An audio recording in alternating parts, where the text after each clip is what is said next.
Assalamualaikum warahmatullahi wabarakatuh. Perkenalkan, nama saya Muhammad Birrul-Hudain dengan NIM 220510326. Di sini saya akan menjelaskan materi kelompok saya, yaitu kelompok 6 dengan judul Ahli Waris Menurut Hukum Islam, Hukum Perdata dan Hukum Adat.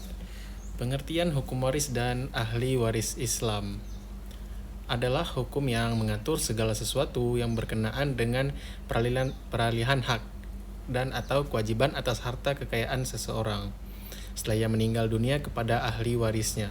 Ahli waris adalah orang yang berhak menerima warisan. Orang tersebut mendapatkan hak waris atas hubungan perkawinan atau hubungan darah. Dasar pewarisan menurut hukum Islam. Dasar pewarisan yang memberi ketentuan mengenai sebab-sebab penerimaan hak waris menurut ketentuan hukum Islam adalah berdasarkan adanya hubungan antar pewaris dan ahli waris terkait kekerabatannya ataupun perkawinannya. Klarifikasi ahli waris. Menurut Ahmad Azhar Bashir, terdapat 3 syarat atau kondisi yang memperbolehkan seseorang ahli waris mendapatkan warisan sebagai berikut. Pewaris benar dinyatakan meninggal dunia, baik meninggal secara hakiki dikarenakan kematian, maupun meninggal secara hukmi dikarenakan putusan hakim yang menyatakan demikian atas dasar pewaris tersebut dinyatakan hilang al-makfud tanpa diketahui keadaannya. Ahli waris benar dinyatakan masih hidup ketika pewaris dinyatakan meninggal dunia.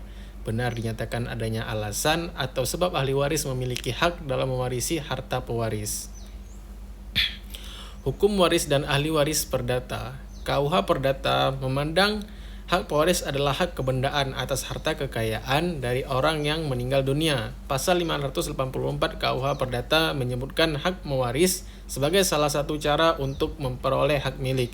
Sedangkan cara-cara untuk memperoleh hak milik diatur dalam buku 2 KUH Perdata, sehingga hukum waris ditempatkan dalam buku 2 KUH Perdata. Pembagian waris dalam hukum Islam dibagi berdasarkan masing-masing ahli waris yang sudah ditetapkan besarannya. Hukum waris dan ahli waris adat. Hukum waris adat adalah serangkaian peraturan yang mengatur penerusan dan pengoperan harta peninggalan atau harta warisan dari suatu generasi ke generasi lain, baik yang berkaitan dengan harta benda maupun yang berkaitan dengan hak-hak kebendaan. Unsur-unsur hukum waris adat masyarakat yang mendiami negara Republik Indonesia terdiri dari pewaris, harta warisan, dan ahli waris. Demikian yang dapat saya sampaikan. Wassalamualaikum warahmatullahi wabarakatuh.